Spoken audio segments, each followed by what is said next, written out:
আসসালামু আলাইকুম বন্ধুরা, আশা করি সবাই ভালো আছেন। বর্তমানে বাংলাদেশি করদাতাদের বিদেশে থাকা সম্পদ শনাক্তের উদ্যোগ নিতে যাচ্ছে এনবিআর। ট্যাক্স হ্যাভেন খ্যাত দেশগুলোতে যাচ্ছে এনবিআর এর গোয়েন্দা দল। আজকে এই টপিক নিয়ে আলোচনা করব। নিবাসী বাংলাদেশি করদাতাদের বিদেশে থাকা সম্পদ শনাক্তের উদ্যোগ নিয়েছে জাতীয় রাজস্ব বোর্ড। আয়কর আইনে বিধানটি যুক্ত হওয়ার প্রায় ২.৫ বছর পর এই প্রথম দেশের বাইরে যাচ্ছে এনবিআর এর গোয়েন্দা টিম। দুটি দলে ভাগ হয়ে ৬ জন কর্মকর্তা শিগগিরই ট্যাক্স হ্যাভেন খ্যাত দেশগুলোতে যাচ্ছেন বলে আইআরডি সূত্রে জানা গেছে।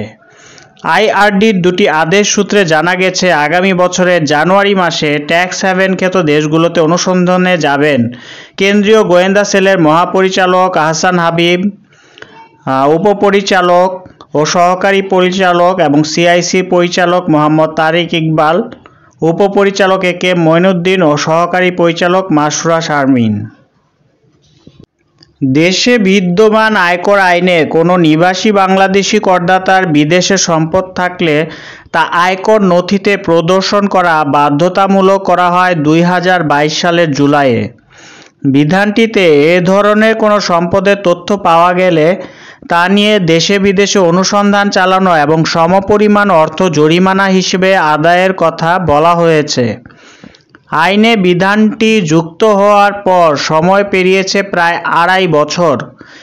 এ সময়ের মধ্যে বিধানটির আওতায় অনুসন্ধান চালানো হয়েছে মোটে ১টি।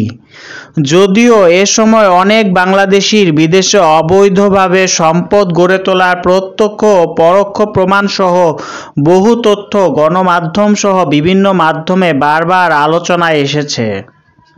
বিশ্বের বিভিন্ন দেশ থেকে প্রকাশ্যে গোপনে বিপুল পরিমাণ মূলধন স্থানান্তর হচ্ছে ইউএইতে।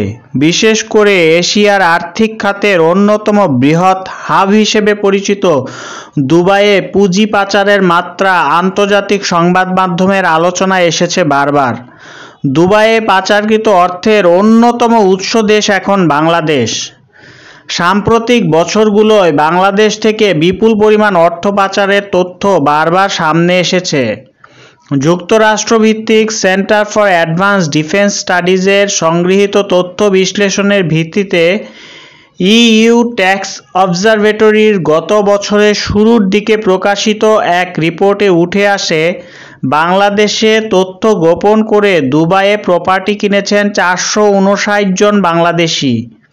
২০২০ সাল পর্যন্ত তাদের মালিকানায় সেখানে মোট ৯৭২টি প্রপার্টি কেনার তথ্য পাওয়া গেছে, কাগজে কলমে, যার মূল্য $৩.৫ কোটি। তবে প্রকৃতপক্ষে এসব সম্পত্তি কিনতে ক্রেতাদের ব্যয়ের পরিমাণ আরও অনেক বেশি হতে পারে বলে মনে করছে ইউরোপীয় ইউনিয়ন ট্যাক্স অবজারভেটরি। আর অফ প্ল্যান প্রপার্টিকে হিসাবে নিলে এ সংখ্যা দাঁড়ায় ৫৬২তে। চলতি বছরের শুরুর দিকে প্রকাশিত ইইউ ট্যাক্সের আরেক তথ্য অনুযায়ী ২০২২ সালে দুবাইয়ের আবাসন খাতে ৫৩২ বাংলাদেশি প্রপার্টির মালিকানার হিসাব পাওয়া গিয়েছে। অর্থ পাচার সহ আরও নানাভাবে বাংলাদেশের অর্থনীতির সঙ্গে ওতপ্রোতভাবে জড়িয়ে পড়েছে দুবাই তথা ইউএই। দেশটি এখন বাংলাদেশের রেমিটেন্সেরও বড় উৎস। দেশের অনেক ব্যবসা প্রতিষ্ঠানই এখন দুবাইকে বেছে নিয়েছে ব্যবসায়িক কার্যক্রমের কেন্দ্র হিসেবে। ডলার সংকটের কারণে বাংলাদেশ থেকে অনেক ব্যবসায়ী এখন দুবাইয়ে অনানুষ্ঠানিক অফিস খুলে সেখান থেকে ব্যবসা করছেন বলে বিভিন্ন সূত্রে জানা গেছে। অতীতে দেশের বিত্তমানদের কাছে দুবাইয়ের আকর্ষণ ছিল নিছক পর্যটন কেন্দ্র হিসেবে। সাম্প্রতিক বছরগুলোয় এ আকর্ষণ রূপ নিয়েছে প্রকাশ্য ও গোপন লগ্নির কেন্দ্র হিসেবে। আকর্ষণীয় মুনাফার খোঁজে রিয়েল এস্টেট ছাড়াও অন্যান্য ব্যবসায় নাম লেখাচ্ছেন তারা।